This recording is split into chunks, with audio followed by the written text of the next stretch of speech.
భోజనం లేక పొట్టలో నుంచి పురుగులు వస్తుంది. తెలుసు కదా నీకు.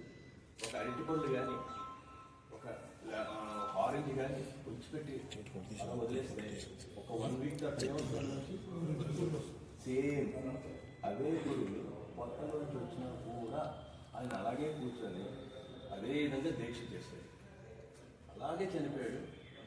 ఆయన తీసుకెళ్ళడానికి కూడా ఎవరు ప్రజలు రాలేదు. కాకపోతే అప్పుడు సీనియర్ నాయకులు వచ్చి చూసి వెహికల్ పెట్టి బండి, అది కూడా ఏం బండి, ఎద్దుల బండి పెట్టి ఆయన దాని మీద తీసుకెళ్ళి క్రిమేషన్ చేశారు. ఆయన చనిపోయే టైంకి పొట్టలో నుంచి పురుగులు వచ్చేంత వరకు ఎవరైనా ఆ స్టేజ్ వరకు వెళ్తారా?